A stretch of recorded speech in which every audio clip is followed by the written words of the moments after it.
John F. Kennedy said that the success of any school is measured by the contribution that the alumni makes to the national life. By that measure, CET is an extremely successful school. And I would like to take this opportunity to thank the CET Alumni Association and its members. You are our pillar of strength, and we are extremely grateful for your constant support and cooperation. Now I'd like to welcome Meera to deliver the welcome address. Good evening, everyone. With immense pleasure, I'd like to welcome each and every one of you to Crackit 21 by BBC CET Club. First of all, I welcome our Honorable Chief Guest, Mr. Suresh Kumar Sir, a CET Trivandrum pass out of 1988 batch. He's currently the CEO at All Cargo Logistics Limited. Now, I welcome our alumni who have been constantly guiding us throughout the process. I welcome our CET BBC volunteers who have been supporting us throughout the groundwork. Last but not the least, I'd like to welcome all the students present here. Thank you. Thank you, Meera. The aim of discussion should not be victory, but progress, said Joseph Joubert famously. Our session today deals with the topic group discussion. Our key speaker for the day is Mr. Suresh Kumar R., the CEO of All Cargo Logistics. A 1988 batch mechanical engineer from CET, Mr. Suresh Kumar R. went on to pursue his MBA at IIM Bangalore. He has over 20 years of experience in the telecom industry and until recently was the operations director of Vodafone Idea Limited. Currently, he is the CEO of All Cargo Logistics Limited. He is an angel investor and a mentor. Welcome, sir, and thank you so much for doing this session. You may please take over.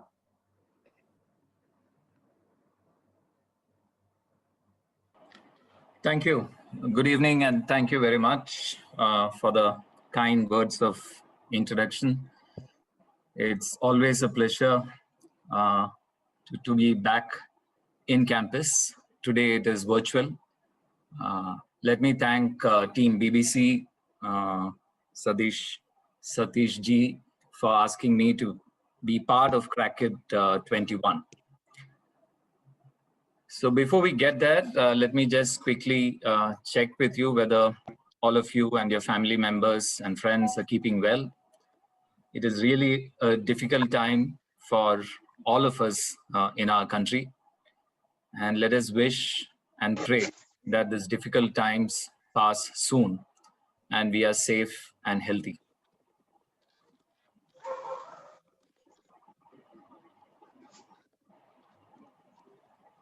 I remember attending a session on group discussion with College of Engineering Trivandrum students almost a year back. And therefore, I would like to start by asking a quick question, and this is more for my understanding, as to how many of you would have interacted with me in that session. And then if you have interacted in the chat box, you could just say yes.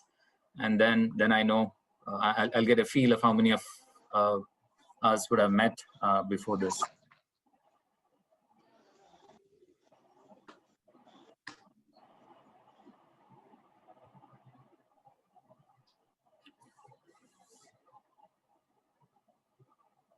I'm not seeing too many messages. In fact, no messages.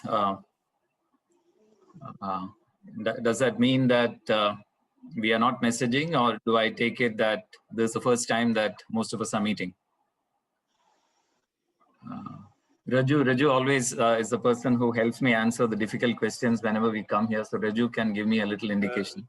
No, I think Suresh, these are all new kids on the block. So you can proceed further. Okay. Anna? So this is an important question, right? Because there is the same material that you prepare for different classes, and you need to be sure that what you're coming and saying is not stale for the students. I just wanted to be sure. So if there's anybody who's been part of this last year, my apologies in advance. It might end up being a refresher course for you of what I had shared last time. because I believe if there is a method to achieving something, and especially in an interview kind of a situation, I don't think it really changes from one year to another. It pretty much remains the same. There are some fundamentals which don't go out of fashion. And hence, what I talked about a year back is largely what I would like to talk again with this group this evening.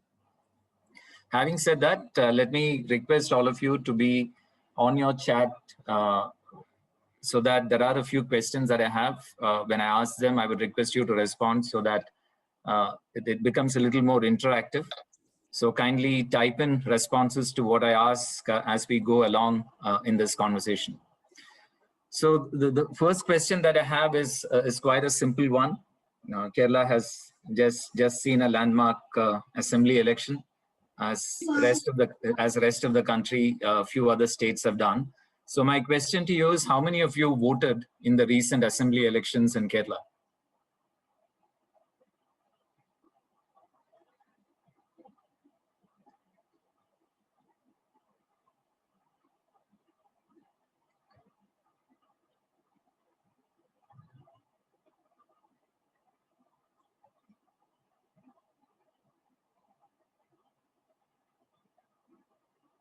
So I think there are a lot of people who voted. I'm not asking the obvious question as to whom you voted for, because the people have decided who should rule Kerala for another 5 years.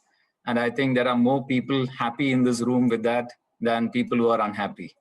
So congratulations for voting and doing what you needed to do to kind of participate in what they call the most important session of a democratic process.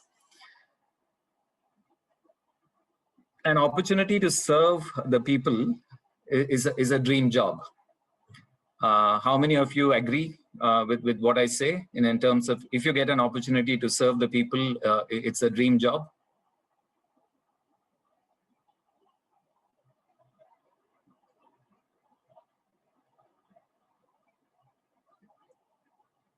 Again, I think touching the right chord amongst all of you, socially aware, conscious, contributing to society. All of you believe serving people is a dream job.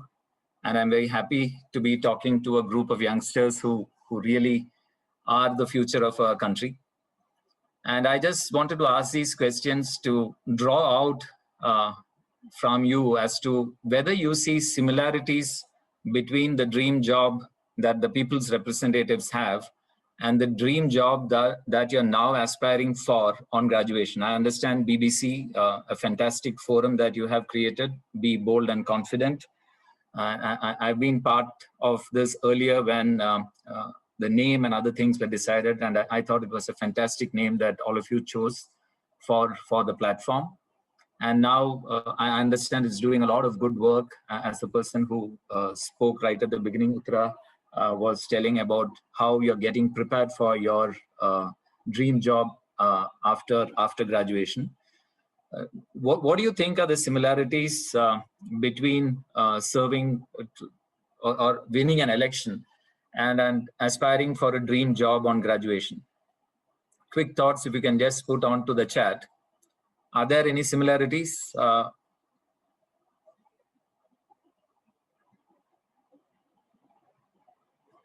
Similarities in terms of preparation? I'm sure the people who are coming, who came and asked you for their votes, have prepared for a long time by doing a lot of work in the past, and they come to you with their track record. They tell you that these are things that we can do for you if you elect us. That's a very obvious similarity. There are other similarities too, like there is choice for you when you went to vote, right? You had a panel of candidates to choose from. And from amongst them, you ended up choosing one person over the other. And some of that would be because of your opinion. Some of that could be based on the communication that they did with you. Some of that could be based upon what you read. Some of that could be based upon their past track record, similar to the academic record that you build while studying. You finished your 12th, you cracked the CET entrance exam, then you got into CET, you have gone through the various semesters, you score a lot of marks. That's how you build your track record. And I think all these play a role as you aspire for your dream job. Very, very similar to what public servants, if you were to call our MLAs and MPs as that, as how they build a track record. I think very similar to how you build a track record. And finally, we come to this process of interviewing, in which companies have a choice. After looking at your background, they decide whom to choose. And there is one more similarity that I would like to talk to you about, is bringing you closer to your college elections. And I'm sure you have regular college elections, maybe in this pandemic year, possibly it might have got deferred. But when you have college elections, do you remember, or would you have this process called Meet the Candidates? Is that that thing which happens in CET?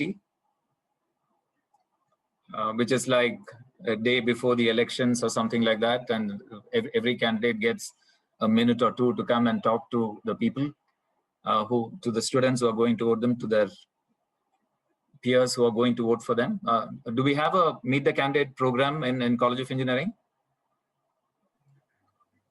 Yes, Suresh. Yes, yeah. So I think that's where I want to kind of converge this elections and the conversation that we are going to have today in terms of the whole process.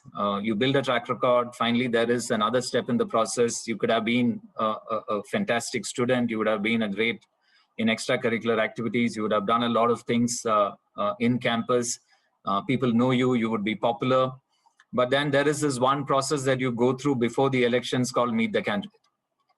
And that's a very, very sharp program of about a minute or two you get in terms of you come there and you talk about yourself. And then the students are watching, the voters are watching, and then they decide based on that, along with all the other things as to how they make the choice from the panel of candidates which is there. I would kind of draw that analogy for the group discussion process. It is quite like the Meet the Candidates program that we end up doing just before the elections. And who is watching you in this group discussion? It's the people who want you, the companies who are coming in. So they come in a kind of a panel and they watch how you perform. And since there needs to be a topic for discussion, normally they give you a topic and then you talk about it. And the way in which you behave in that 10 minutes or 15 minutes can become an important reason for you being chosen or not being chosen. Just like what happens during your elections. It's not as if somebody who's spoken the best in Meet the Candidates and ends up being the winner. Somebody can be a great speaker for 1 minute, but might not really enjoy the trust of all the students. Somebody could end up not presenting very well in the Meet the Candidates program, but people trust him because of the track record and the academic record in this case of looking for a job. So I think just keep this analogy somewhere in the back of your mind. It's an important process in the whole process of recruiting a person, which is in terms of the employer. From your point of view, it is in terms of finding a job. This is one important step that you go through as you get to your dream job. So is this a fair analogy? Do you think this rings a bell in your mind? Meet the Candidate, group discussion, that kind of a analogy, is that a fair, is that a good comparison for us to have?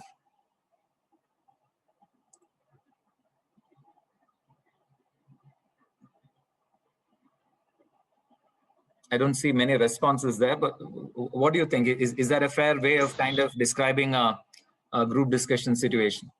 Yeah. So just keep that in the back of your mind and it'll help you as you do your preparation. And I'm sure you have friends who have been candidates. Some of you would have contested in the elections and you would have prepared and you would have won. Some of you would have learned from the experience. I think it's quite similar if you were to apply that. And this is just one step in what you want to do in life. Having said that, and then given the fact that we have got about 60 to 75 minutes today for the conversation, we have finished about 15 minutes of that. I would like to take you through a small deck in which I have put together my thoughts about what group discussion means, what it means for the organization which is coming to select you, what could it mean for you as a person who goes through the group discussion process. And I understand that there are various alumni coming and talking to you. Murugesh was telling me that you already had somebody who came and spoke to you about the importance of cracking aptitude tests. I think that is one step in the process that you will go through. Then you have the GD and the interview process. Then you have the biodata making process. And I think the BBC Forum is looking at each of these aspects and getting people to come and speak to you who have possibly gone through this. And I've gone through this many a time. I've prepared my CV. I've gone through interviews. I've gone through GDs. Some of them I've done well. Some of them I've felt like kicking myself because I've not done well. And I've also had the privilege of being part of group discussion panels when representing my organization, going to different management schools, different engineering colleges.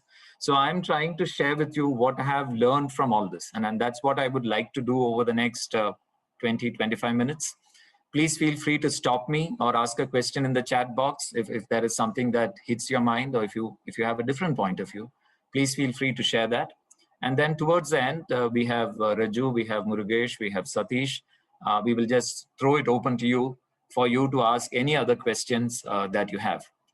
So I hope this format is good for you. Can we go ahead in this manner? 15, 20 minutes, let me run through your presentation, and then we kind of take questions, your opinions after that. Good, thank you for that. Last time when I met students of CET, one of the feedback which was given to me was possibly a mix of English and Malayalam works better. My Malayalam, while I've lived and I have the Trivandrum slang in Malayalam, Malayalathil samsarikkan kazhappulla, but my ability to speak is better in English. So I hope I can carry on in English. Or if you feel at some point in time you want me to stop, pause, and talk in Malayalam, I can do that.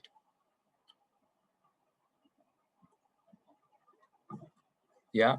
So somebody, Arjun is saying English is fine. So I hope Arjun's is the majority voice, and we will go ahead. So I'll share my screen now, and I've got a short presentation which I'll take you through. Just give me a second.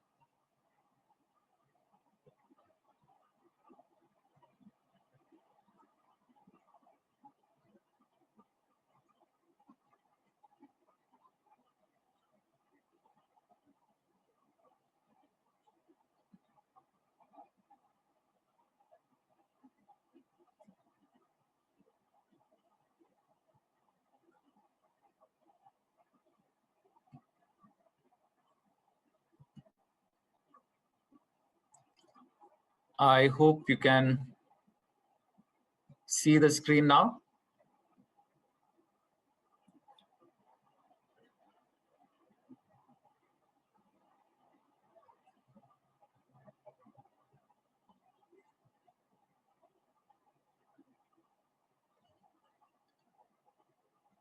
So just give me a confirmation that Raju, the screen is clear, visible. I think Raju, you're on mute. Yeah, it is. Okay. So let me go ahead. The 15, 20 minutes, let me run you through this portion. And I'm calling the next 15, 20 minutes as a GD in a GD. And we will see what that means and what are the things that I would like to take you through, the objectives of a group discussion, what happens in a group discussion, the GD experience. So before the GD, during the GD, and after the GD. I think there are these three phases which I would like to talk to you about. And then we will have time to kind of take your questions. And any questions in between, please feel free to ask me. So in terms of the GD objectives, we spoke about it a little bit. It's for the organization and for the recruiter to find the candidate who matches the requirements the most.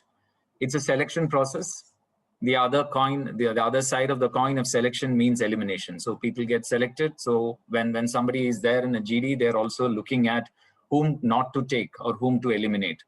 And most of the time, good organizations, when they come in for a GD, they will have enough material about the people participating in the GD, their academic record, what they have done, and they kind of try to put all that together when they are doing the GD evaluation, while the GD is an independent process in some ways. Your objectives to get the job or get the admission, you will go through a GD for getting a job or possibly for an MBA admission or for some other admission that you want to.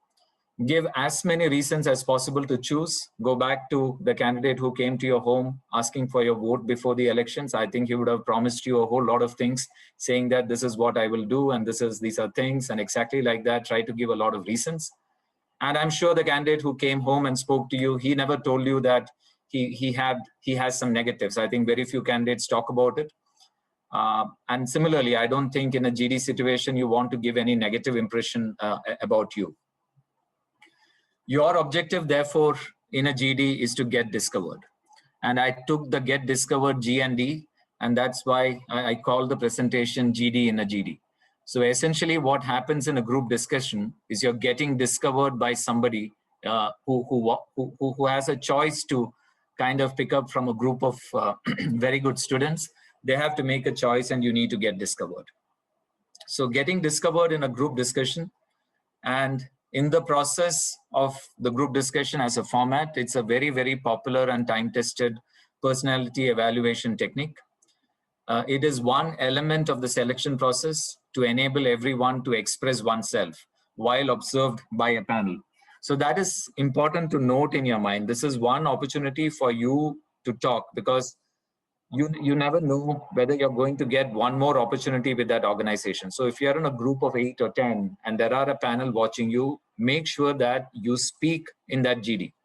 I have seen a lot of students, either because they believe that their academic records are very, very strong and their aptitude test scores would be very good. They come to the GD with a view saying that I've already cracked it and let me not speak.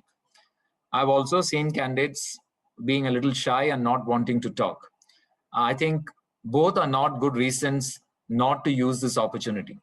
I think you have an opportunity, and organizations kind of budget about a minute or minute and a half from every candidate, because 10 to 15 minutes, 8 to 10 people in a panel. So you have your minute to speak, and please use that. And it's always used along with, as I told you, aptitude test and all that. A GD performance might not get you a job or admission, but it could end up pulling down your chances, just like what we talked about in the meet the candidates analogy that we had. Just because you speak well in the meet the candidates doesn't make you a victor. It is one process, and therefore see it in that manner. Now we know the objectives. We know the objectives from the employer's point of view. We know the objectives from your point of view. Now let us look at what do recruiters almost always look for in a group discussion. It is a quick understanding of your personality profile, and all of us have different personality profiles. We can bring the same personality profile into the conversation.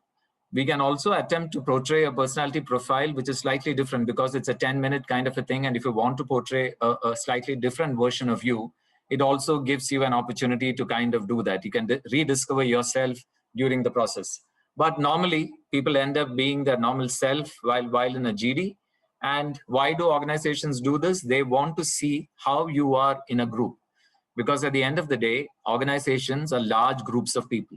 And people who can manage group dynamics and work well in a group typically end up working well in organizations. Not necessarily always. There could be individual contributors in companies who need not be part of a group, who sheer ability of their brain power can just be a big contributor, but those are exceptions. We are talking about the general norm, and therefore working in a group becomes very important. So let me share with you an indicative set of attributes that are measured, evaluated when an interviewer comes in. I think obviously communication, etiquette, which is how do you express yourself, how do you agree, how do you disagree, how good are you in terms of listening and learning, because there are others who express different points of view. Are you listening to them actively? Are you switched off? Are you able to connect the dots? Are you learning during the process and adding? Your leadership, and sometimes this is overemphasized in a GD kind of, and there is always a rush sometimes to take the initiative to start, to kind of summarize. It's important, but let's not overemphasize that. Leadership, obviously, in terms of initiative, your drive to get the debate to a close, how you're focused in terms of your contribution and how you're able to focus the group to get to the objective. I think these are measured. Content, the different topics and what you speak about them. Your appearance, your attitude, your agility. Nowadays, it's a lot of online GDs versus the in-person GD. So I think it's simpler because only your face and top portion of your body gets to be seen, and therefore it's an advantage for the candidate. You can look good, you can smile a little more because your face is always there on the screen. So that's something that you can keep in mind. And obviously your body language when it comes to a physical in-person kind of a GD, even in an online kind of a GD, it's important. And then this is something that I would like to tell you: when you are in a GD, when it's being done online, please don't switch off your cameras. Keep the cameras on. I've seen a lot of students ending up switching off their cameras, and it ends up making the observers a little doubtful about the intentions for that. While we'll say it's my connection is poor and therefore I'm switching it off, I think we need to have good connections because this is your opportunity to show yourself, and then please show yourself, and then have a cheerful, positive kind of a view. Body language is very important. So last time when we met in the group, we had kind of summarized this and called this all the things in terms of easy to remember as CELCAB: communication, etiquette, learning, listening, content, appearance, and body language. When somebody messaged me when I was talking about this in another forum in another college, and all of us are familiar with this song of Havana and Senorita, and these are, I think, popular songs about a year back. And at least some of you would like Camila Cabello as a singer. And I think CELCAB is one, and I think Cabello is a better way of remembering this. And what is Cabello? Communication, etiquette, listening, learning, content, appearance, everything comes in. So just keep this as a quick checklist for you in your mind as to what are the things that a company would be evaluating in a GD. I will just pause here because I've spoken for about 7 or 8 minutes and turn it back to you. Is there anything that you would like to ask me before we go forward? And you could unmute if that is allowed, or you could just leave that as a chat message.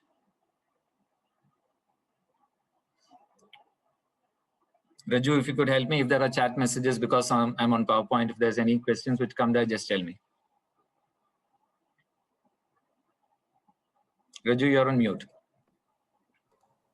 Yeah, as of now, there is no message. Okay, so we go ahead, and what we have seen till now is the objectives in a GD. We kind of made an analogy with elections, college elections, meet the candidate. Then we talked about what are your objectives. Then I took you through what are the things which are evaluated in a GD. And this is a very common question which comes in these sessions. What is it that the organization looks for in a GD? So typically they will have a sheet in which most of these things or some of these things would be there. There would be a score adding up to 100 or 50, and they keep marking this.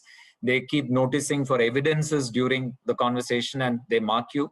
And then they add this, and then they have a method of adding this to your aptitude test and your academic record and coming out with a consolidated score.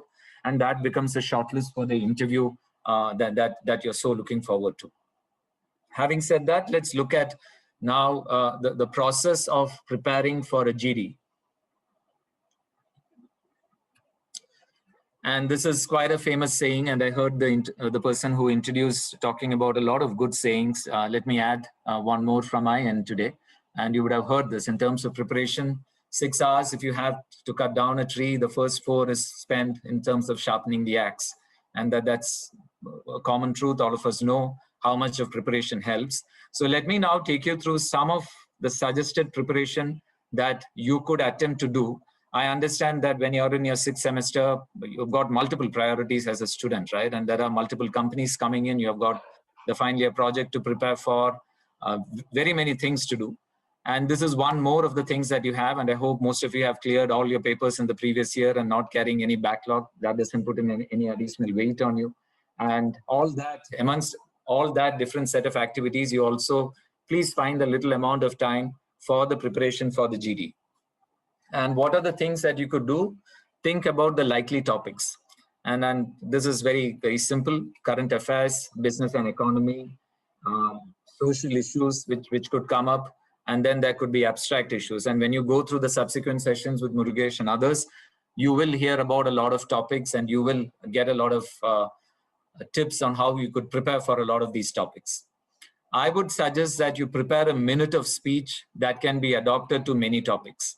And that is where you kind of cross the barrier. Some of our students, some of the students have said that we feel a little uncomfortable in English. So how do we kind of get over that? Preparation will help you. Prepare a few lines which you can use in many situations and kind of use that for the GDs that you have. And structure, create a structure in your mind for how will you participate in the GD. And some of the common structures which I would like to leave with you is when you speak, there is a topic, talk about the pros and cons, talk about the advantages and disadvantages. So it gives you a framework, and it helps you make those initial words and then get into the groove for speaking the rest. Situation analysis is something that you can do. There's another good framework, which is where are we now on this topic? Where do we want to go and how do we go there? And that's a very, very commonly used framework. Strength, weakness, opportunity, threat is another framework. Management students use the Porter's framework, the 5 forces framework.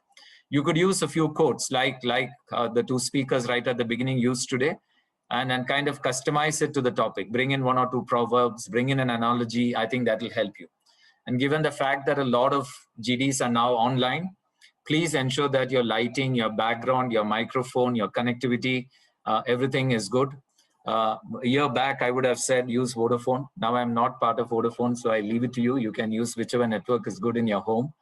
And obviously for all this, please use the internet. I think there's tons of information which is available on the internet, which will help you in terms of your preparation. Other things which I would kind of leave with you in terms of your preparation is have a set of common phrases which you can use during the GD. And you can't kind of, when somebody is speaking, how do you kind of build on it rather than interrupting them? And a set of common phrases is what I'm kind of leaving for you. You can expand on this. If somebody has made a great point, or even if it's not a great point, but you want to make a point, say that a great point, good point, let me try adding to it. Or you could say, building on what the earlier speaker said, if you're speaking 7th in a group of 8, then possibly that's a good entry line for you. Or if people have been talking too much about something, you could say that we all seem to be swinging to one side. Are we missing something? Can we now look at a different angle? Or if it is getting into a little bit of a heated discussion and there are 2 groups, maybe you could just say that, let me try to balance things here. Let me try a different angle. Or you could use a framework in which you say, let me look at this topic from different angles. Let's look at it from the eyes of a customer. Let's look at it from the eyes of the shareholders. Let's look at it from the eyes of the government. I think these are good entry lines that you can kind of use so that you get into a discussion without sounding abrupt, and you will leave the feeling that you're building on, you're constructive, and you're not kind of jostling to kind of make your voice heard. So I leave it to you. Prepare this and keep it with you, and use them appropriately as you go through the GD.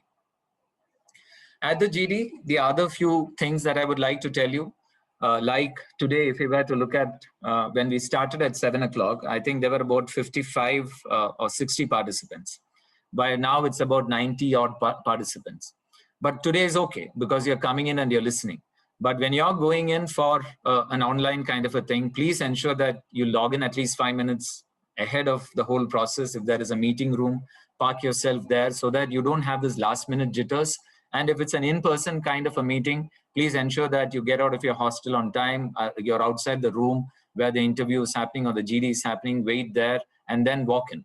Ideally, carry your own pen and notepad. If it's a physical kind of an interview online, you can keep scribbling. Listen to the instructions carefully. They are meant to be kind of followed, because a lot of times organizations look at that in terms of how the group is following the instructions. Instructions could be like, it's a 20-minute GD. First 2 minutes, we will give you a set of topics. You decide the topic and then start. A lot of times I've seen people waiting for the company person to come and say, please start. And I think these are all things which the people on the other side are noting. And if you listen to the instructions and follow them, it gives the persons who are evaluating you that feeling that you are a good listener. Listen to the topic carefully. Sometimes organizations also give you a small paragraph to read, and therefore you will have to go through it quickly, make your notes, and the group has to read it and then convert that into a topic. So all these kind of techniques the companies are starting to use. If you have doubts, please feel free to ask. Please don't assume. Ask the facilitator, ask the person who is there from the company. These are doubts. How would you want to kind of address it? I think it's a good thing. It also shows your intention to kind of clarify things for the group. The topic, maybe it's one topic, or maybe there are a few topics to choose from, and then you are given the time to prepare and choose. So think about all these things at the GD, and then kind of note all these things in the right manner. And like what I told you about online versus in-person, be aware of the difference in situation. If it's online, it's a different ball game. All the things that we talk to you about, infrastructure being right, keeping your camera on, your voice should be loud and clear. Also try to be in a room by yourself if that is possible. Have a good background rather than having a ceiling fan or something coming up. I think all these small things make a good impression. And I think I would request you to consider all that as part of your preparation for the GD. At the GD, the other things which can happen is, what are the 3 different scenarios which can happen with the topic which is given to you? It could be a topic that you're very familiar with. It could be the topic that you just finished talking about 2 weeks back, and then you're very, very comfortable. It could be a topic that you know very little, or it could be a topic that you know absolutely nothing about. So no harm in falling into any of these 3 brackets, because there is a game plan that you can have irrespective of what the scenario is. If it's a topic that you're very familiar with, simple, just revise the points that you have, and you have the confidence to speak. If it's a topic that you're not familiar with, maybe you will not want to start. You will allow somebody else to start, and you could build on that. And if it's a topic that is absolutely something that you don't know, I think you're all very smart. In 10 minutes, I'm sure you will get a drift of what is being talked about, and you can get into that topic. So please don't be flustered if the topic is not known to you, and then kind of lose it saying that, oh, this is a topic that I don't know at all, and give that kind of an impression. I think any topic, I think you will be able to navigate your way. Please have that confidence. And use the preparation time to note down the key points, the structure that I told you, pros and cons, advantages, disadvantages, strength, weakness, opportunity. Those are all frameworks. And then decide what do you want to be. Do you want to be a starter? Do you want to be a follower? Do you want to be the one who provides a different angle in the group discussion? Do you want to be the one who provides examples? There could be somebody who makes a great point, but you could come out with examples.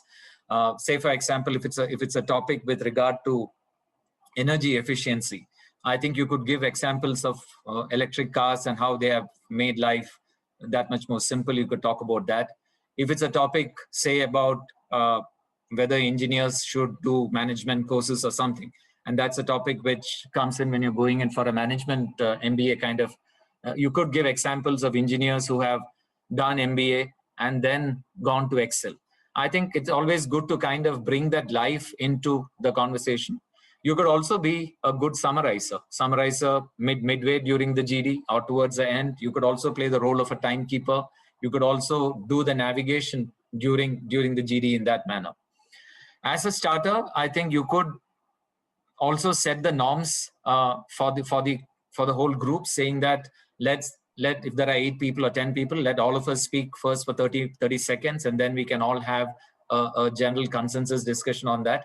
That's one way of setting the rules and norms. Also shows your initiative, also shows that you want to take charge of the situation. If you don't manage to do that, no harm, you could do other things during the course of the conversation. Also, please keep in mind that while it is good to start or summarize, it is not only that GDs, you succeed if you start or summarize. And I've always seen a rush for this during GDs, wanting to start, wanting to summarize, because some people have this feeling that if you do that, then you get something extra. It's not necessary. If you've made your strong points during the course of the conversation, it's always good to kind of leave somebody else do the summary. Say, you can say that I've had my say. Why don't participant 7 who has not spoken till now, why don't you summarize? You could kind of take that kind of a role also during the course of the GD. During the GD, some of the things that I would request you to consider: demonstrate intent when you're speaking, not the laid back, keeping your hands behind, relaxing on the chair. I think that's not the intent that you want to kind of communicate. You might be a cat in what you're doing, but in that 30 minutes, I think it's good to demonstrate intent, whether it's in terms of speaking or listening. Keep your cameras on, look at the people who are talking, make eye contact, be alert, acknowledge people when they make good points, either nod your head or while speaking, tell them it's a great point that you made.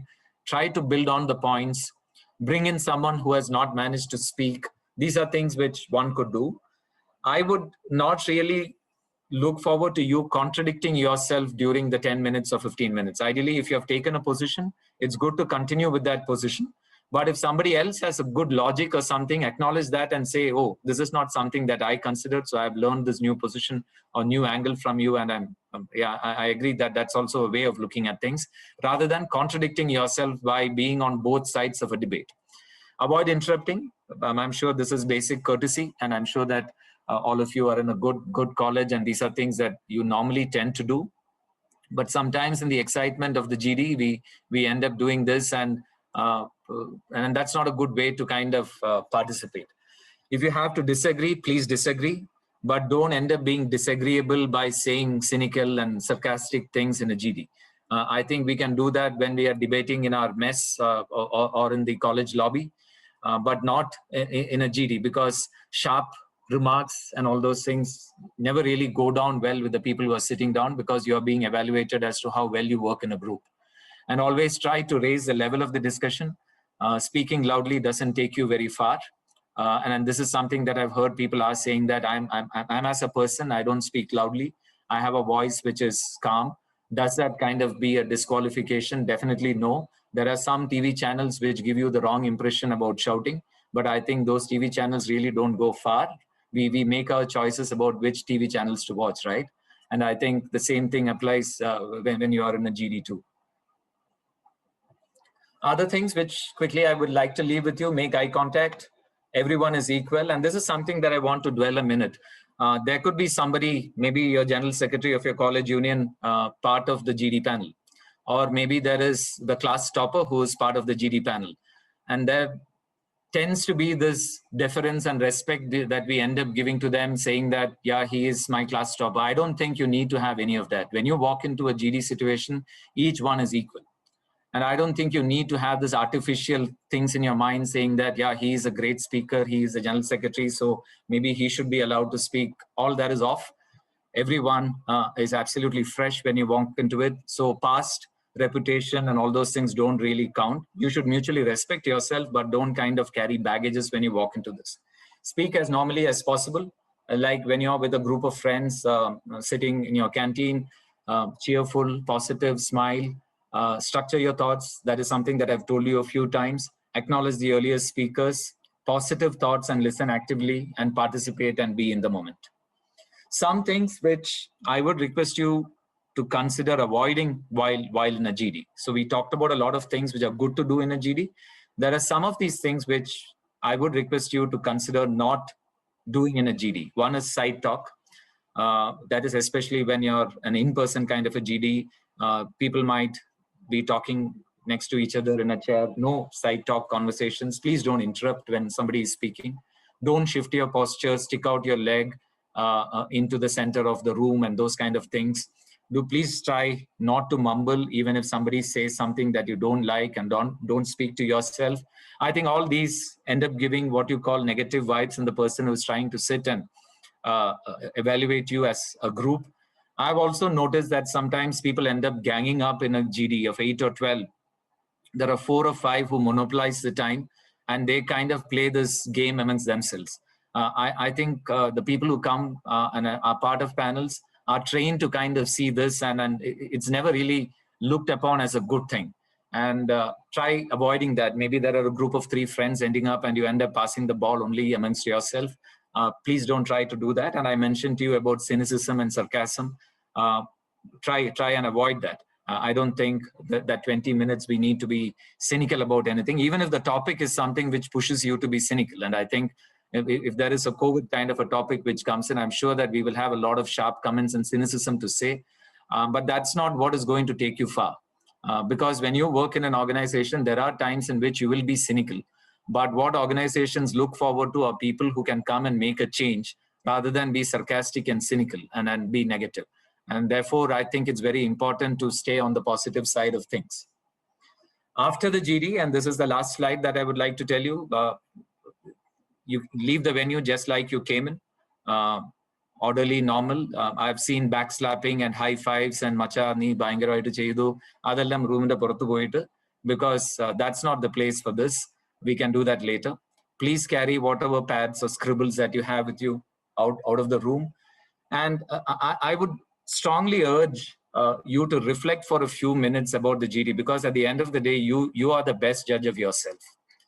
And these are learning experiences that we go through in life. Every experience like this is valuable. Please reflect on how it went, or maybe ask your best friend who was there about how it went and talk. And I have seen this many times, and I have done this many times. This becomes a first question for you when you walk into your interview, saying that how did your GD go? How do you rate your performance, and how do you rate the performance of others? And if you're prepared on that, I think you will speak really well. Otherwise, that becomes a new question for you and you're trying to find an answer. So I think it's always good to kind of prepare. And sometimes you have back-to-back GDs in these days when companies are really vying for yourself. You have 5 companies coming in a day, you finish a GD and there's another GD. I think you take a little time between GDs, reboot yourself, because the topics could be very different. There could be some of the thoughts of the past GD running in your mind saying, oh, I missed talking about this. Every GD is a new experience. And I think, therefore, it's always good to reboot. Don't carry the past GD into your next GD, because it's a new company which is looking at you. It's a new pair of eyes which is looking at you. So that is what I would like to kind of summarize with in terms of what happens during the GD process. We went through the preparation, what you can do in terms of topic, in terms of all the things that you need to do preparing well for a GD. We went through how you go through the GD process. During the GD, what are the things that you could do? Starter, follower, finisher, summarizer, phrases that you can use, your body language. And in terms of how do you kind of end the GD, what are the things which will really help you? So that's where I would kind of stop. This is where I end my deck. And thank you for a patient hearing till now. And I will now throw it open for all of you. And in terms of any questions that you want, any observations that you have, please feel free to ask. And I will try to share my perspective about that. Thank you very much, sir. And now it's time for our Q&A session. And I would like to invite Aditya to moderate the session. Students, please feel free to put in any and all of your questions in the chat box. And it would be even better if you could unmute and directly ask the questions yourself. Perfect. That's a lovely way to get into the question and answer session. I see one question here from Revati Chandran. Sir, could you please, so I'm comfortable being called Suresh, though me and Satish were talking about the whiteness in our hair and lack of that. Suresh is good, don't call me sir. Could you please explain the role of a timekeeper? Would it be restricting someone from using too much time? I think good question. The way in which you carry the time, you can be a very strict rule master saying 2 minutes over and stop. Or when the person finishes, gently remind saying that all of us need to speak. Therefore, you went a little over time. So the next set of participants, can we stick to time? I think that's a good way of kind of doing that. And it all depends upon how you present yourself. And I think this is exactly the group dynamics which organizations would want to know from you. And this is exactly what happens when in companies. You ask me, you ask Satish, you ask Raju, you ask Murugesh.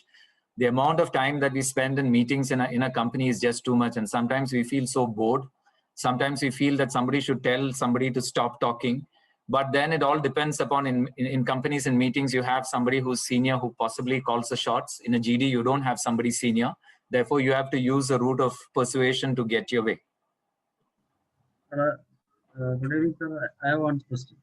Yeah, please. Suppose in a GD, everyone start to shout in a particular discussion, like a fish market. How we can come up in that situation?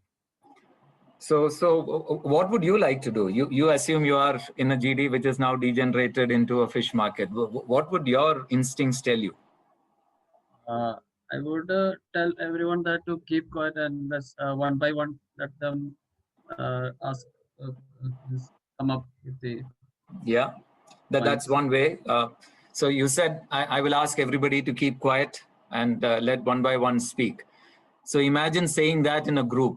How do you sound like? Maybe it won't be getting noticed.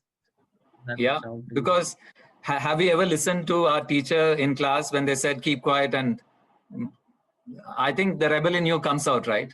But there are teachers who kind of carry the class and make you silent and then take things forward. So think of a better line as to how do you kind of step in there.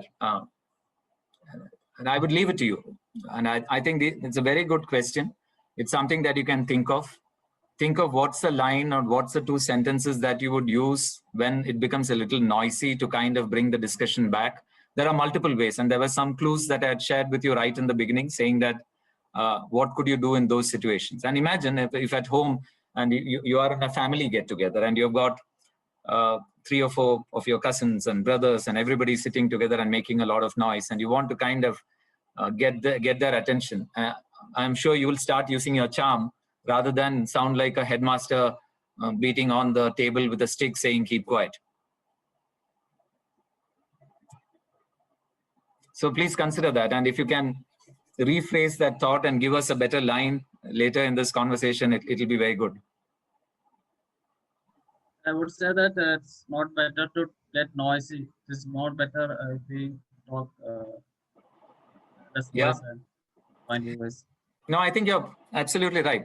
Use words like more, better, kind of persuade, and don't worry about English, Malayalam, because in a group you could slip into a little bit of Malayalam, and if you feel comfortable in saying that, ആ ഒരു 2-3 line അപ്പോൾ പറഞ്ഞിട്ട് അവിടുത്തെ temperature കുറയ്ക്കാൻ വേണ്ടി എന്ത് ചെയ്യാൻ പറ്റും എന്നുള്ളത് I think please consider.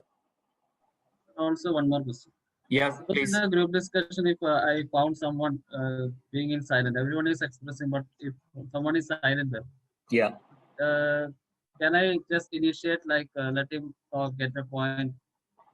So that Very good to do. clear.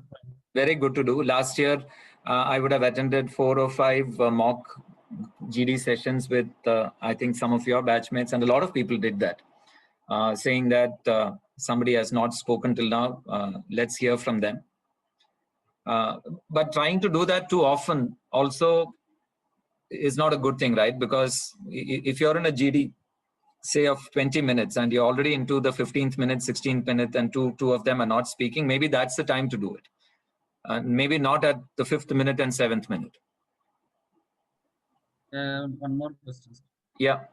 If someone is saying some wrong facts or a wrong statement, what is a better way to contradict that statement? Again, in the spirit of our discussion today, what would you like to say? I will say that I need to correct that statement by saying the correct fact. Okay. But there again, I didn't get your name. Thank you for asking these questions. What's your name, please? My name is Arjun Das. Arjun. Okay, Arjun.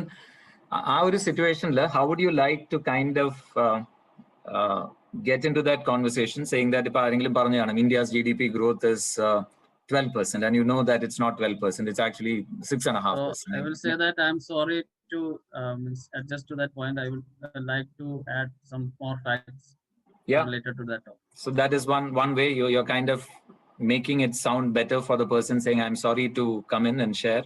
You could also share that while the earlier speakers spoke about 12.5% GDP, the GDP figures for the last quarter, as in whatever report that I've recently read, is 6.5%. So you're not saying that what he said is wrong. Maybe 12.5%, it was 12 years back. We don't know. But you're not contradicting some GDs getting very violent. That's why I'm asking. Yeah. So possibly after sessions with Satish, Reju, Murugesh, all of us, maybe the violence will come down. It's also, I think, those situations help you show your leadership. And then there are 5 or 6 people all running in a tangent and creating a lot of noise. Yesterday itself, I had some experience. We have one club in CET. So that yesterday there was a discussion between the Palestine and Israel issue. So there was a very violent, the discussion went very violently. Yeah. Someone is contradicting, and then it was very like a fish market it went. True. So we could not get any conclusion. So one of the things, good point, Arjun. One of the things that all of us should consider is when recruiters come to the campus, it's also for your building, you're the brand. You are the products which are coming out of CET in a way. And the way in which you behave leaves an impression on the people who are coming to recruit you. Say, for example, this year, the Tatas are coming to CET to recruit. And they organize 4 GD sessions. And they get a chance to meet 40 people. And every discussion degenerates into fights and all those things. What do you think the Tatas are going to, or the HR manager or the HR head who came in, what do you think he's going to talk about when he goes out and speaks to others? Would create a bad image. Yeah.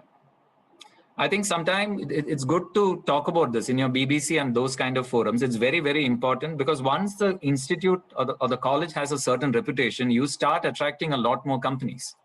And reputation is built over time. And if they believe that, yeah, this college is fantastic, you go and do GDs, all the people turn up on time. GDs are very, very cultured. Excellent discussions happen. Actually, we wanted to recruit more people, but then we didn't have. I think that's the feeling that all of us should play for. Because I think it is one thing getting selected. It is another thing also leaving a good impression about the brand, which is very important for us. See, people like us come back to CET because that's the place which has taught us and made us what we are in life. And I think it's very important to ensure that the CET brand doesn't suffer when Israel and Palestine fights.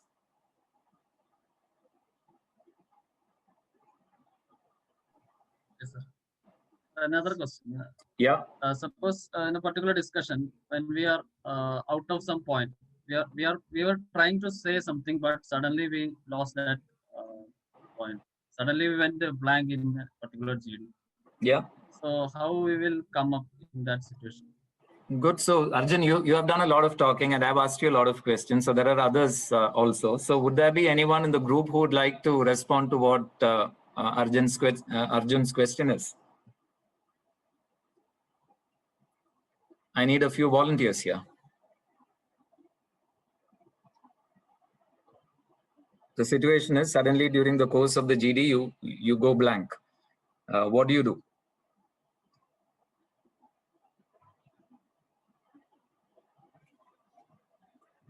So I can't see the names of many people here. So would somebody want to help me in answering that?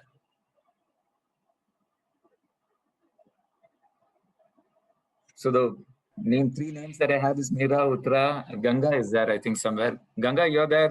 So would you want to answer this question for me? Maybe at that moment I will invite the person who hasn't spoken yet. Smart, very smart thing to do. Essentially, you're buying time. And along with buying time, you're also saying that you're showing a little bit of your leadership and what you call some amount of compassion that you have, which is excellent. Arjun, is that a good thing to do? No, that's okay. Yeah, that is one way. The other thing is sometimes you can just say that my train of thought is broken. I've gone blank. So I would request someone else to carry this forward and I will come back. I will come back with this point with later. You can. Discussion. There's nothing wrong in being honest. And remember to come back.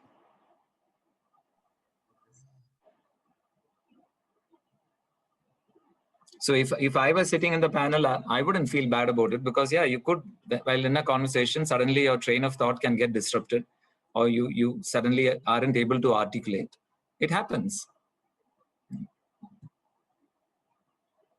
So either what Ganga said is a good thing to do or just tell the group that, yeah, why don't you all of you carry on?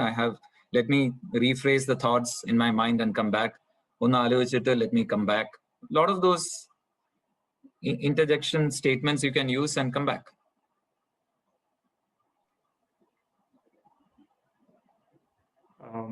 Okay, sir. So if anyone has any more questions, you can just put it in the chat box or you could unmute yourself and ask, sir. Devi Krishna had a question, was basically the previous question, what to do when we blank out in our GD. Yeah. So I feel we've discussed that. So yeah, so we've received another question from Jumana Haseen. what we have to do if no new points are being made in the GD and people are just stating similar points? Good question. Good question, Jumana. So do you have a new point? If you have a new point, would you want to introduce that, saying that we have heard the following, summarize the points which have come in. The themes that we have heard till now are 1, 2, 3. Other than that, can we look at a different angle to this? That could be one way of triggering thought amongst everybody. The other technique that I was telling you earlier is, every topic there would be stakeholders, right? And then bring the stakeholder angle into the whole thing, saying that now let's look at it from the point of view of a customer. Maybe you're debating digital advertising. Is it becoming too much in the digital era? Maybe that's the topic you're talking about, and everybody is talking about that in a certain manner. You could take that to saying that let's now look at it from the point of view of the viewer or the customer. Let's now look at it from the point of view of the advertiser. That's a way of introducing a new slant, new thought to the whole discussion. So please consider that. If even after that nothing is happening, there's no harm in saying that these are the set of points that we have, and we would like to wind up this group discussion here. Nothing wrong in doing that. Suppose it's a 20 minutes, sometimes it's a 30-minute discussion, and 15-17 minutes കഴിഞ്ഞിട്ട് നമുക്ക് പുതിയ point ഒന്നും പറയാനില്ല. You can always say it, summarize it well, give it back to the group to say that ആർക്കെങ്കിലും വേറെ എന്തെങ്കിലും പറയാനുണ്ടോ? Would you want to make a concluding remark? Do that round the table, and then say, yeah, these are the set of points that we have, and we would like to conclude the discussion here. You can do that also. If it's a 30-minute discussion and at the end of 20 minutes, you feel that everybody has spoken and the points are all repetitive, summarize it well and then wind it up. Okay, Jumana, I hope Sir has More questions. cleared it out. Okay. We have another question. Can you please tell how to conclude the GD by summarizing? Yeah, Devi Krishna, that's the question. And just like how we would summarize, saying that during the course of the last 15 minutes on the topic, we have heard multiple views. The top views that I remember, rather than saying that the top views are conclusively, you can always say that this is what I remember as the top views are the following, 1, 2, 3, 4. And if it was something which had to have a decision point, you could say that, yeah, in a group of 8 or 10, 6 or 7 of us were tending in one direction. And the majority consensus in the group seems to be that the voting age should be increased to 25.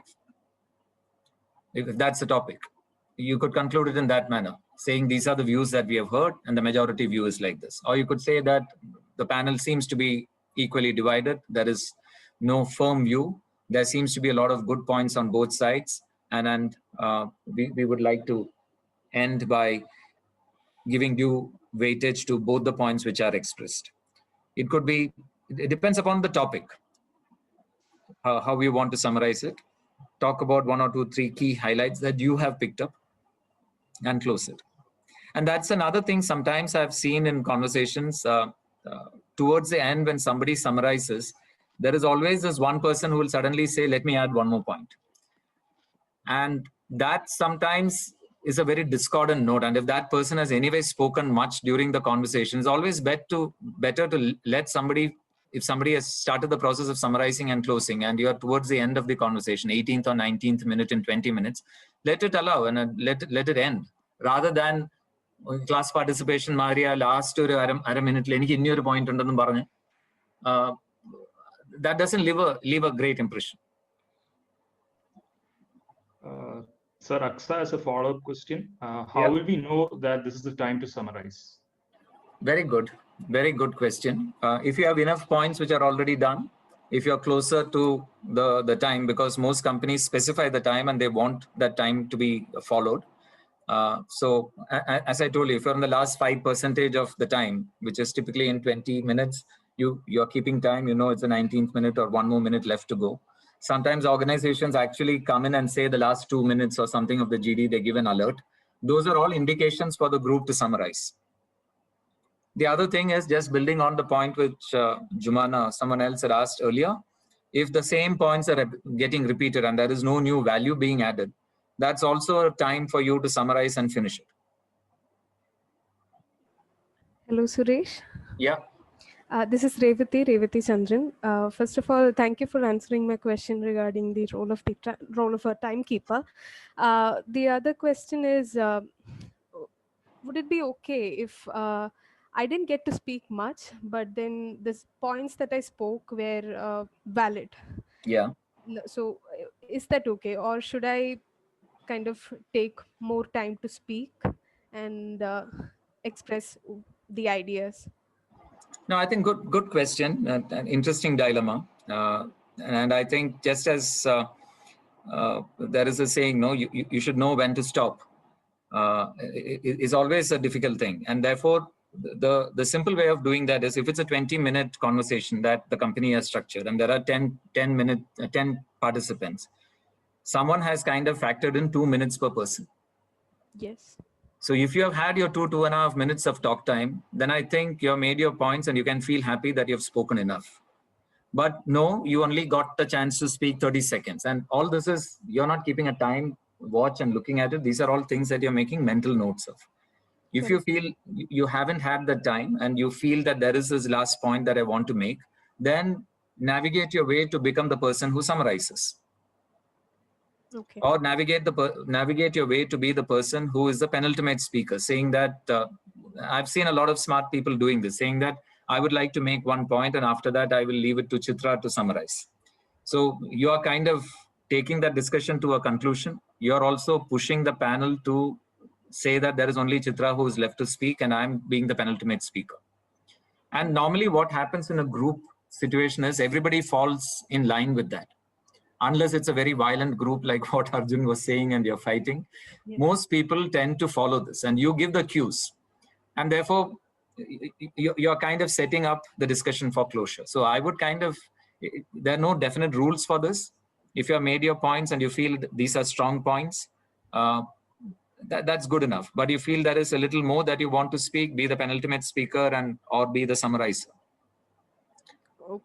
Use those techniques. And a lot of times, as I told you, I think many a time in these situations, we ourselves are our best judge. And you would intuitively know that, yeah, I've told most of the points that I want to. Or if there is some brilliant point that you have, which can bring a very, very different flavor to what has been discussed till then, please bring that point in, saying that we have looked at 8 or 9 points, which are excellent. I would now like to add a very, very different perspective to this whole thing. And sometimes people bring an element of philosophy into it, a little bit of humanity into it. You have seen that in GDs, right? When a very technical subject is being talked about, you end up talking a lot about technology and march of AI and digital and all these kind of things. Someone brings a very, very different angle. It could be a very philosophical angle to it. And then you could narrate a story about how somebody who is elder is finding it very difficult to bridge the digital divide. So while all the points that we have spoken to are very relevant, there are people who fall outside this bracket, and I think we need to think about them also. And I think that adds a very, very, what you would call a real life flavor to the whole discussion. Am I able to connect? Are you able to see what I'm saying? Yes, definitely. Yeah, thank you. Yeah. Okay, sir. So we had another question from Aksa. It was what to do if you have no idea about the topic. Great. And then that's scenario number 3. Topic is all Greek to you. What do you do? Please listen. Listen carefully. And I'm sure that most of the topics will end up getting connected with something that you know of. Doesn't mean that you're asked to write about a cricket match and then the child wrote saying that today was rain, no cricket match, and started writing about the rain. That doesn't really help.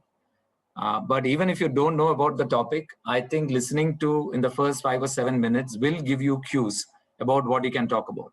So you can pick up 1 or 2 topics and say that I agree with what Suresh is saying. And I think I have an example of that, and I've seen that really work in this manner. Or you could say that while this is the topic which is there, I would like to bring in an allied view. And that's where the whole thing happens, right? You're talking about, again, I'll take the example of artificial intelligence, cryptocurrency, and all those things are a topic, right? And you know nothing about cryptocurrency. You know nothing about blockchain. But how do you kind of bring a topic which is an adjacent topic to it? You can talk about m-commerce. You can talk about how mobile phones have had ushered in the era of commerce without actually people exchanging notes. And now we have gone to cryptocurrency, which is actually mining and things like that. And maybe if there is an angle to cryptocurrency, which is not talked about, and you're talking about, you really don't know about cryptocurrency, but somewhere you heard that cryptocurrencies end up using a lot of energy. And you could kind of link that and say that this is an angle which is not really talked about. Or you could give a historical perspective to how currencies have evolved, saying that barter system, then you had gold standard, then you had currency, and now cryptocurrency. And therefore, I think this is a natural evolution. Actually, you have not spoken anything about cryptocurrency, but you have said that this is something in the evolution path.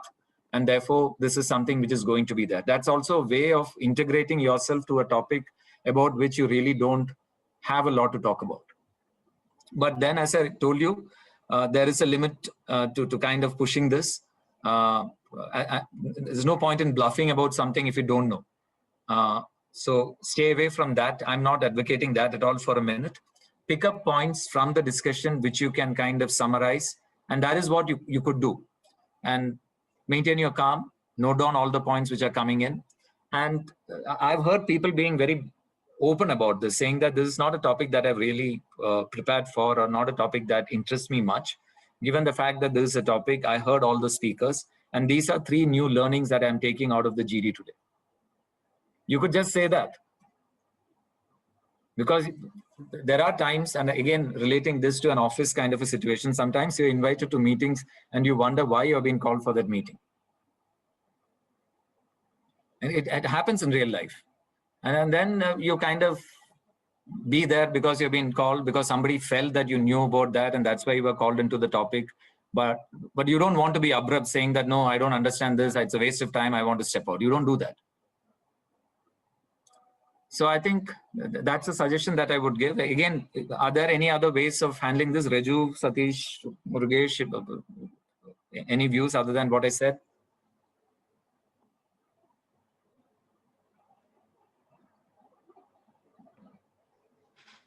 No, I don't have anything as such. Yeah. I think all these questions that you guys have asked today, very, very good. And I hope, yeah. Please go ahead. Yeah, Suresh, I have one question. I do remember in the previous session where one of the participants were asking that, considering that a topic has got a positive and a negative side, or a negative opinion or a positive opinion, and if one purposefully want to speak about the negative side, will it be good to proceed further, or he should go along with the majority, which is 90%, just in case? No, again, a good question, and there are multiple ways of looking at it. Yeah, there are organizations. In an organization, again, going back to the organization situation, organizations, everybody doesn't think alike, and there are different points of view, and there is a value. And when you recruit people for an organization, you don't want everybody to be people like us who think the same. Then where is the diversity which is there? Where is the richness of opinions which come in? So I think it's always good to express whatever opinion you have, positive or negative. But I would like to connect it with a statement that I said: if you want to disagree with something, disagree with the logic, and don't end up being a disagreeable person by running down what are the positives and saying that all that is bad, using adjectives, being cynical. There is a way of disagreeing. There is a way of being courteous and disagree. I think, therefore, it's right to take these negative points. Suppose you are getting into a discussion for a startup which is wanting to do something new, and you believe that startups waste a lot of money and there's a lot of hype around startups. You might have a view about it, and you are sitting in an interview, say for a Paytm. And Paytm at this point in time, you know the amount of money that venture capitalists have put in there. They don't see profit for many, many years, but their valuation is fantastic. In your mind, you think that venture capitalists are doing the wrong thing by putting a lot of money into Paytm. And if the topic is venture capital good or bad for business, and you're sitting in a Paytm interview, and you want to say that venture capitalists are backing the wrong kind of a company, it's a very tough position to take. But if you take that position and say that well, imagine the impact that you make. So I would like you to think about it. And if you're confident of pulling it, I think backed by facts and saying that, yeah, venture capitalists, when they invest in 20 companies, one succeeds and 19 fail. And that's the whole venture capital game which is being played. And therefore they walk into this knowing that there is money which will be wasted. Can that be used for social causes? If you were to don a philosophical hat there and say, why are these guys, venture capitalists are all duds? Why are they wasting so much of money? If this money is used for poverty alleviation in India, India would become a developed country. Those are very nasty statements to make. I think we should kind of bring the risks associated with venture capitalists, saying that, yeah, that's the whole nature of the game. You invest in 20 companies, 2 succeed, 18 fail.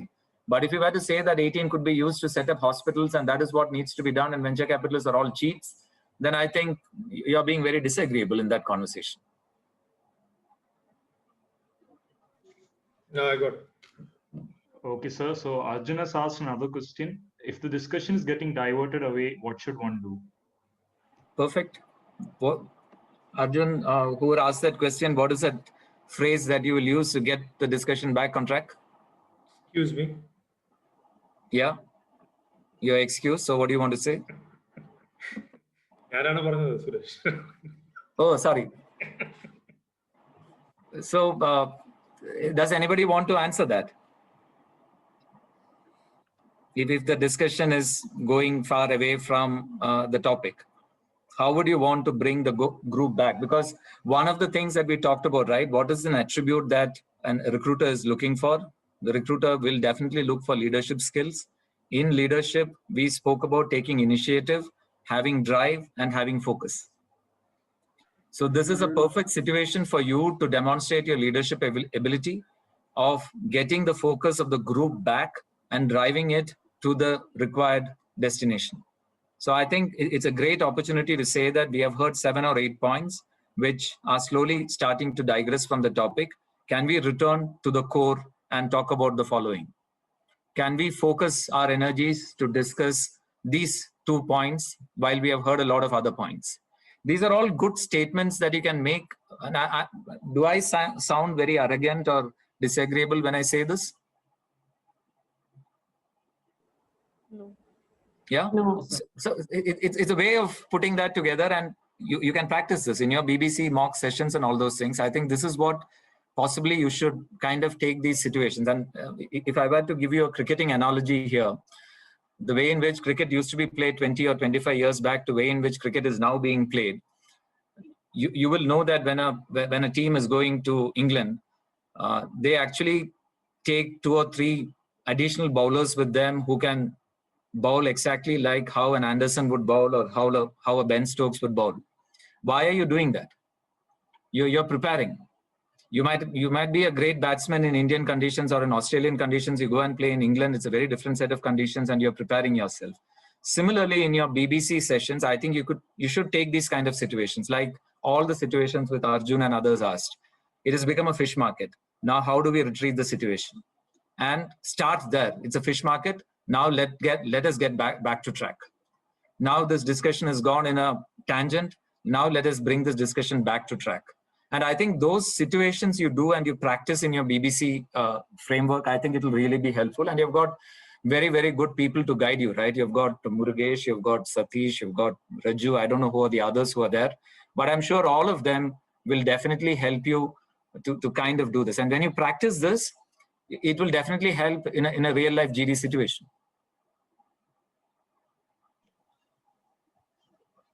Okay, sir. So I'll ask, can I move on to the next question? Yeah, chat please. Box?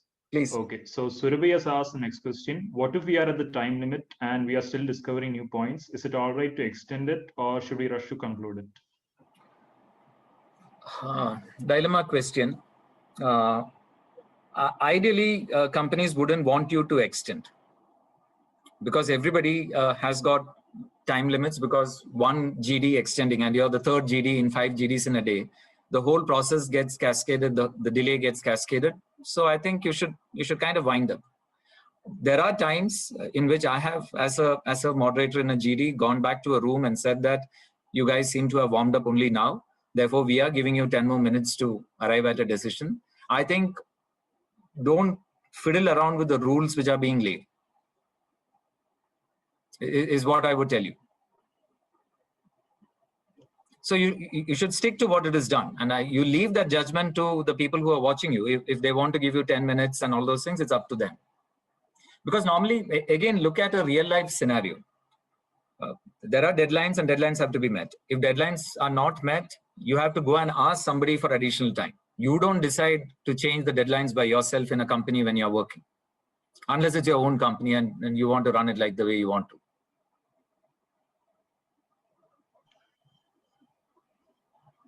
Okay, sir. So I'll move on to the next question. Yeah, please. Okay, so Jumana has asked the next question. If everyone is making noise and nobody's listening, then how I present my ideas? Yeah, so this is a recurrent theme. So BBC, when you meet this week or the next week, scenario, fish market, please find a way to get out of the fish market. Yeah, because it's a difficult position that you're getting into. And I think one of the things that I would like to leave with you is, when the discussion is getting off in a tangent. Don't wait for it to become a tangent and 4 people are shouting. Right at the beginning itself, if one of you sets the rule saying that all of us will speak for 30 seconds and then we will come to conclude, then if somebody is breaking that, point it out there and bring the group back to the 30-second for 8 people kind of a thing. And when multiple people are speaking, one of you can take the initiative to say that by we speaking on top of each other, we don't seem to be able to hear. Can one person speak? And name a person and say that, why don't you allow this person to speak? And if between the two, and it's again in a group dynamics, yeah, there is Chitra and Suresh. Suresh is the violent type. Chitra is a more moderate type. I think you address to Chitra saying that, Chitra, why don't you let Suresh speak? And therefore, you are clearly taking leadership there of a situation. And these are the 2 people shouting. You're using your understanding of the situation and kind of directing it. They could turn around and say it is none of your business. Yeah, that can also happen in a fish market. I've seen people shouting at each other. But I can tell you, I've never selected any of them in any of my GDs. Yep, somebody in good intention coming to kind of sort out an issue and then being shouted down by 2 other alpha males, as you would call them. None of them pass through in my list.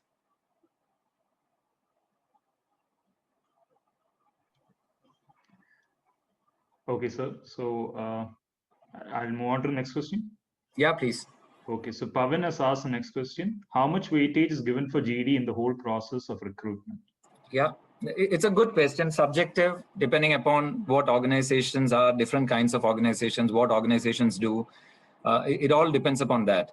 And as I told you right in the beginning, and we were talking about meet the candidate kind of a thing, 10, 15, 20% weightage, maybe 25% weightage for a GD, because there are more tools nowadays, right? You've got a psychometric test, you've got an aptitude test, you've got an interview, you've got your academic records, and you've got your GD. At least 4 or 5 different things are correlated. And a lot of good work College of Engineering Trivandrum graduates are doing how to automate this entire thing. So good companies have enough information about you when they come into the campus. They would have done so much of work on your biodata and your academic records, your past, all those things. And this becomes one more in that. And I think 15, 20, 25%. Please check this when you talk to a lot of other people like Murugesh, Satish, Raju, all of them represent different kinds of companies. Vodafone Idea, I can tell you, when we go to campus, it's typically 20% weightage would be there for a GD situation. Okay, so Arjun has asked another question. What is the best way to prepare for GD? Is watching news channel discussions for preparation good? News channels, I really wouldn't recommend. Yeah, there could be good news channels which give you a lot of points of view. And some of them, I'm sure when you talk around with people, they will tell you, if you were to look at Indian news channels, what are the ones that you could watch, or vernacular news channels, which are the ones to watch. Reading helps a lot. Anticipating topics and preparing helps a lot. Formation of a BBC is a great step. That therefore, when I studied, and we never had companies who came to campus when I studied, so it was very easy for us. You are all in a much better state. You've got companies coming to you, wanting you. You've got a BBC. You've got alumni coming and helping you. And then specifically to your question, read up a lot. And there are people in this group, and not because Murugesh is my brother, I can tell you he reads, and you talk to him on any topic, he will have a certain view. Sometimes he goes overboard with them, but otherwise he's got a view. You ask Satish, I think there are very, very specific topics in which he is an expert. And that's how you build your Reju, whatever I've spoken with him, different interactions, I've seen him to have a broad scope of various things. And this you build over a period of time. And which is what I said, S6, S7 is not the time to start this. So when you have your BBC and all those things, catch them a little young, first year, second year itself, start to do this. And if you were to put down like a question bank, what are the different types of topics which are going to come in, focused reading will definitely help. And I can tell you when I was doing my management, and that's when I really went through GD process and all, you have target companies, right? You will say, these are the kind of companies that I really want to work for. And when you have target companies, you will kind of know that if a Wipro were to come to campus and Infosys were to come to campus, typically these are the topics that would be important for them. It's very unlikely that the Wipro and Infosys will come and ask something about art and literature, while they could stump you by asking a very abstract topic. So prepare yourself. Preparation never goes waste. Maybe in one GD, your preparation didn't come in handy. Maybe in another GD, it will come in handy. So news channels, very, very choosy. If you want specific news channels to watch or specific anchors, I think that's a better way to do it. I think there are brilliant people who come and talk about topics with a lot of facts. I don't want to kind of bias you by telling my favorites. Everybody over a period of time finds some of them. Second is a lot of these, and nowadays I think even if you want to read about a topic, you don't need to read a lot. And there is summaries available, news in shorts is available. There are various places where you can read. You can do discussions amongst yourself on specific topics. Many ways of picking up information. And somewhere I think it's a good idea if you can keep notes of the various points. And it's a process. Some of you would have a diary, some of you would have a notebook, some of you would be doing it on your laptop. Keep a note of the points that you make. Keep a note of some analogies. Keep a note of few proverbs, few quotations and sayings, because these are all nice things to take into a discussion. Yeah, and if you're talking about the digital divide, I'm sure there would be tremendous good lines which you can pick up. If you're talking about IQ versus EQ, and that's a topic, emotional quotient and things like that which come in, there would be 2 or 3 very, very powerful sayings which you can take and keep. Any topic, I think there would be experts who would have talked about something. Keep a small list of that for you, so that when you speak, you can start with that and then say, then weave your story around that. Am I making sense when I say that?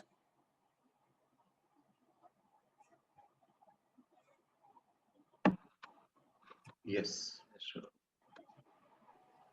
So we have a few suggestions regarding how to prepare from Satish sir and Murugesh sir. Satish sir has said, DG Rajya Sabha when the parliament is in session and not Lok Sabha. Murugesh sir said, I would recommend CNN or the original BBC TV. Raju sir has said, definitely not Republic channel. No, I think you can be a certain kind of a person if you watch Republic channel. That's also required sometimes. But most of us don't want to be that. One channel that I would recommend, and please don't look at it from an Israel-Palestine angle, I think Al Jazeera is good. It's a very, very good channel. It's staffed by a whole lot of people, ex-BBC. Most of the people who I and Satish and Murugesh would have watched when we used to watch BBC now are in Al Jazeera. I think it gives a lot of information and facts. I don't know, the other 1 or 2 things that I would like to leave with you in terms of statistics and all.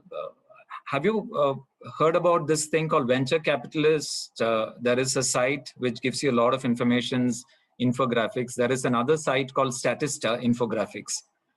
And every day you subscribe to them, they send you information with data about a topic.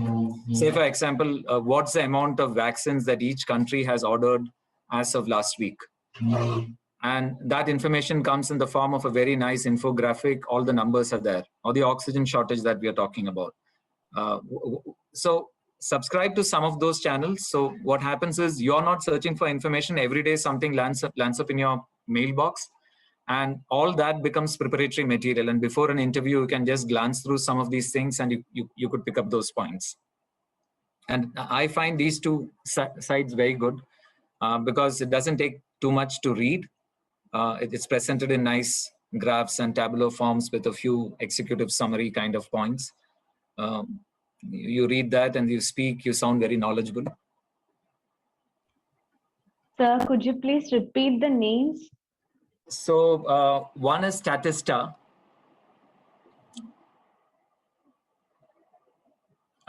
You can do a search and you will get that. The link is already there in the chat box. You say we put, Suresh. Yeah. It's called Statista Infographics. It is statista.com, right? Yeah, correct. And you can go and enroll there, and every day you will get an infographics bulletin.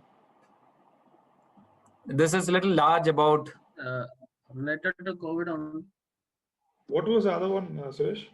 The other one is, I'll just tell you, Venture Capitalist.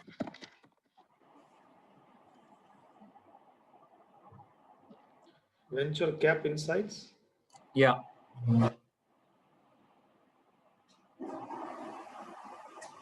But these are all directed in a particular direction. And in terms of business, economy, a lot of those stuff is what you get in these sites.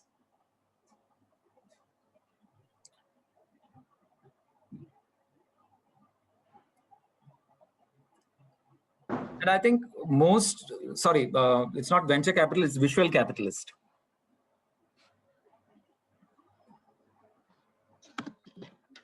And I think this is a little more relevant for people who are in an MBA stage. A lot of the information which comes there, but I think you can just go and search and see which are the sites that you want, so that you're not searching for information every morning. This comes into your mailbox. If you have time, go through it. So visual capitalist, and that's, so I'll tell you where a lot of these visuals also come in. If you were to look at the Times of India newspaper, they typically have that first half of the page, which is a half page. And when you flip it on the other side, there will be a lot of these graphs which come in, and they always look good. They are nice, a lot of information packed in an easy to read manner. A lot of times they pick up from these kind of sites. I think it'll be useful. And I'm sure if you're a, say for an example, a mechanical engineer wanting to go into automotive kind of things, that again is a, I don't know, if you have the time, I'd like to add these also as part of your preparation. Most of you will have a LinkedIn profile by this time. I think that's also a good place to kind of go and start following some of the companies or the sites that you really want to. And if you've got a set of target companies, it's good to be following them on LinkedIn. And most of the companies have periodic updates which will come to you. So you're not searching for it. It comes into your mailbox. You read about them. Say, for example, Qualcomm is a company that you want to, or that space is what really interests you. You want to be in 4G, 5G, that kind of a space. So you want to follow a few tech companies. Go and please follow those pages. I think sometimes I would request Murugesh, Raju, Satish to talk about this when you are in the BBC forum. Because I'm sure you know what I'm saying, and it just needs a little time for you to set up a nice LinkedIn profile, follow these pages, and companies that you really want to work for, please follow them on LinkedIn, because companies are marketing themselves, or companies are putting up all the information on LinkedIn, and you read up, and that's a very good thing to do in a GD topic. If you can relate to some of the things that the company has done, it also kind of communicates very strongly that you're doing your research.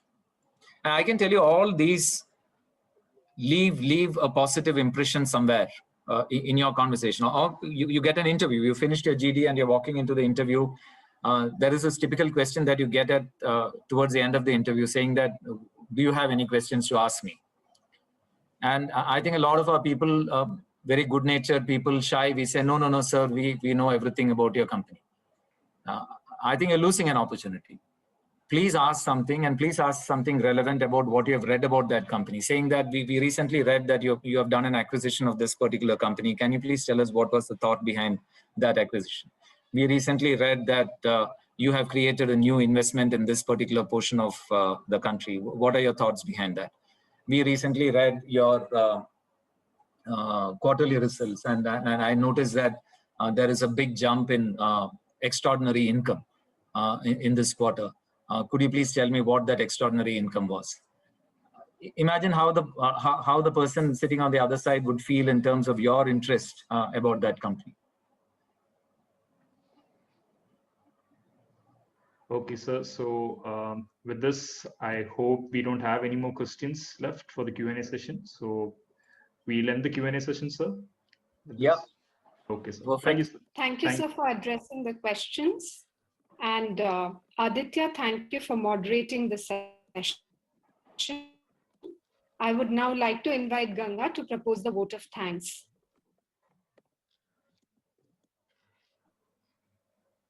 Suresh, are you sharing a screen? Or? No, I just wanted to.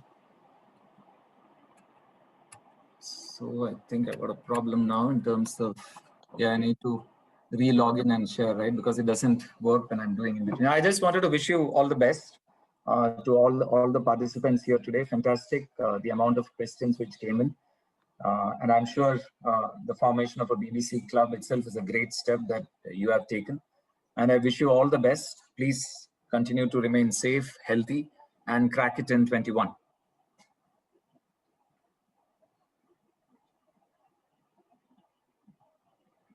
Good evening, everyone. I'm Ganga, and it's my pleasure to propose a vote of thanks here tonight. I hope all of you enjoyed the session and it will benefit you all. First of all, I would like to thank our trainer, Mr. Suresh Kumar R, for spending his valuable time here with us and for sharing his experience. Thank you so much, sir. Thank you. I would also like to, thank you. I would also like to thank our faculties, our alumni, and all the volunteers for helping us to pull this event off. I also like to thank all the participants who joined us here tonight. Thank you all. Thank you. Thank you, Ganga. And on that note, this wonderful session of Bracket 21 has come to an end. Thank you all for joining us. Do join us for our next session on Monday, 17th of May. Until then, take care and stay safe. Good night.